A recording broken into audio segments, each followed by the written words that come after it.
तो मनमोहन सरकार पर फिलहाल कोई संकट वैसा दिखाई नहीं दे रहा, कम से कम सरकार गिरती हुई नहीं दिखाई दे रही, क्योंकि तमाम जो सहयोगी हैं या फिर जो विपक्षी पार्टियां हैं वो चाहती हैं कि 2014 तक मनमोहन सरकार यूं ही बनी रहे। लेकिन जो आज घटनाक्रम होने वाला है वो आपको बता दें, अब से कुछ ही देर में यानी कि आधे घंटे के अंदर प्रधानमंत्री मनमोहन सिंह से मुलाकात करेंगे टीएमसी के मंत्री और अपना इस्तीफा सौंप देंगे प्रधानमंत्री मनमोहन सिंह को। उसके आधे घंटे बाद यानी कि अब से 1 घंटे बाद 4:30 बजे राष्ट्रपति प्रणब मुखर्जी से मुलाकात करेंगे टीएमसी के सभी सांसद और लेटर ऑफ सपोर्ट जो दिया हुआ है टीएमसी ने पहले उसे वापस लिया जाएगा और मौजूदा सरकार से अपने आप को अलग करने की कवायद पूरी कर लेगी टीएमसी। उसके बाद बताया जा रहा है कि शाम 5 बजे कांग्रेस की कोर कमेटी की बैठक होने वाली है और रात 8 बजे प्रधानमंत्री मनमोहन सिंह देश को संबोधित कर ये बताने जा रहे हैं कि कैसे सरकार आर्थिक मुद्दे पर कुछ अहम फैसले ले रही है जिससे आम जनजीवन और आम आदमी को काफी फायदा होता हुआ दिखाई देगा।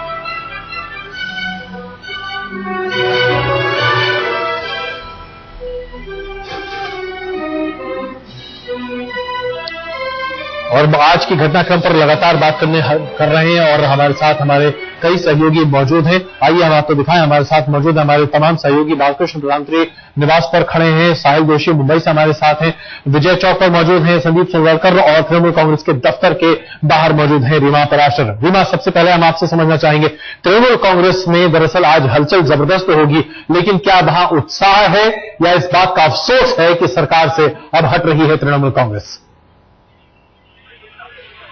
अजय, फिलहाल तो उत्साह ही दिखाई दे रहा है और इस वक्त भी हम लाइव तस्वीरों के जरिए दिखाना चाहेंगे कि किस तरह से सभी 6 मंत्री यहां पर प्रधानमंत्री निवास के लिए निकलने से पहले इकट्ठे हो गए मुकुल रॉय के घर पर और यहां पर अब अंदर एक बैठक चल रही है मुकुल रॉय के साथ जिसमें सभी 6 मंत्री और कुछ सांसद भी मौजूद हैं। निकलने की तैयारी हो रही है प्रधानमंत्री निवास और उसके बाद सीधे प्रधानमंत्री निवास से राष्ट्रपति भवन की तरफ कूच किया जाएगा।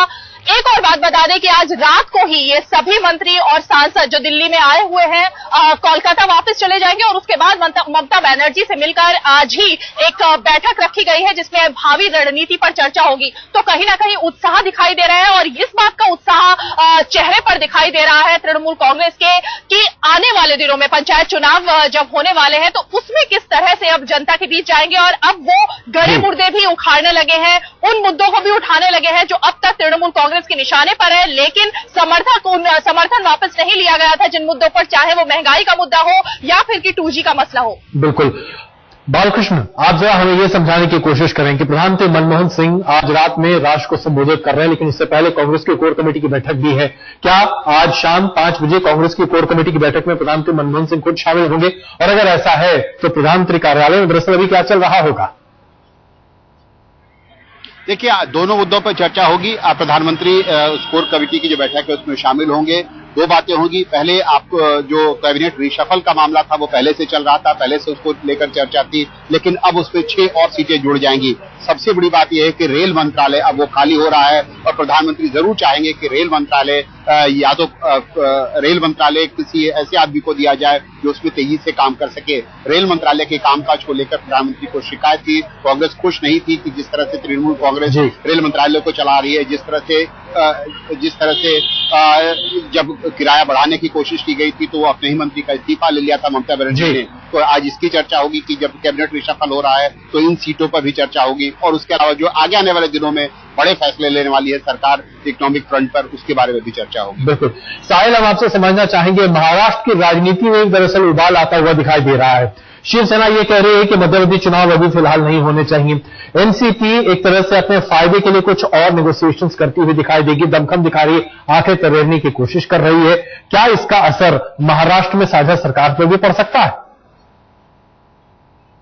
देखिए, अभी ये खबर आ रही है कि शरद पवार मुंबई पहुंच चुके हैं और एनसीपी के कुछ चुनिंदा मंत्रियों के साथ और प्रफुल्ल पटेल के साथ उनकी एक बैठक होने जा रही है।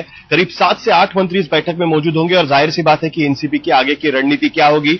ऐसे में जब महाराष्ट्र में एनसीपी पहले ही ये कह चुकी है कि डीजल प्राइस हाइक पर रोल बैक होना चाहिए, तो इस तरीके से एक तरफ अब 2 तरफ से वो यहां पर लड़ाई लड़ना चाहते हैं। एक तरफ सरकार में रहकर सरकार के साथ भी रहना चाहते हैं और दूसरी तरफ अपना एक आम जनता का चेहरा दिखाने की कोशिश एनसीपी करना चाहती है।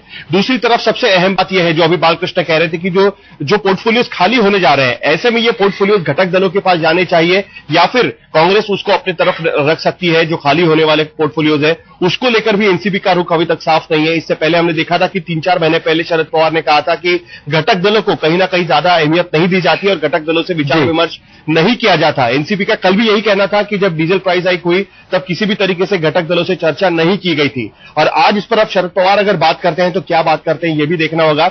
और दूसरी तरफ पवार को ऐसा लगता है कि एक अच्छा मौका है क्योंकि अब तृणमूल कांग्रेस यूपीए के साथ नहीं है, पार्टी का जो बहुमत है वो बाहर से समर्थन देने वालों के ऊपर टिका हुआ है। ऐसे में जो यूपीए के अंदर की पार्टियां हैं वो किस तरीके से राजनीति करे, जो दिल्ली में जो घटनाएं हो रही है उसका महाराष्ट्र में किस तरीके से फायदा उठाया जाए, इन सारे मुद्दों पर चर्चा हो सकती है। देखना होगा कि अभी ये जो मंत्री है उनके यहाँ पर वो अपनी बात किस तरीके से रखते हैं और एनसीपी अब इसको लेकर क्या रुख लेती है। अजय। बिल्कुल संदीप, हम आपसे ये समझना चाहेंगे कि पोर्टफोलियो एलोकेशन को लेकर तमाम धरपकड़ अभी से शुरू हो चुकी है। कैबिनेट में रिशफल होना है, इसमें कोई शक नहीं है, लेकिन क्या एनसीपी, क्या बाकी सहयोगी अब अपना ज्यादा वर्चस्व हासिल करने की कोशिश करेंगे? और अगर ऐसा होता है तो इसमें किसके खाते में क्या क्या जाने की संभावनाएं हैं? संभावनाओं की अगर हम बात करें तो देखिए अजय, साफ तौर पर जब आपको अपने घर को बचाने के लिए दूसरों से मदद लेनी पड़ती है तो जाहिर तौर पर उनके स्वागत में बहुत कुछ रखना पड़ता है। यही ऐसा हाल फेरबदल में नजर आएगा। एनसीपी की कोशिश है तारिक अनवर को उनको बनाना है, अगाथा संगमा को हटाकर, तो तारिक अनवर को प्रमोशन मिले और कम से कम एमओएस इंडिपेंडेंट का पद मिले और कोई बड़ा मंत्रालय मिले। पहली बात तो ये। दूसरा, डीएमके के बालू को लिया जा रहा है और इलंगोवन को लिया जा रहा है। डीएमके चाहती है कि दोनों को बड़े पद मिले और डीएमके की नजर इस बार फिर से जो शिपिंग और सरफेस ट्रांसपोर्ट है वहां पर नजर है। साथ ही इलंगोवन को लिए कहा जा रहा है कि वो जो दावा कर रहे हैं सरकार में, वो चाहते हैं कि कम से कम ऐसा कैबिनेट मिले जहां पर वो अपनी पार्टी के लिए काम कर सके।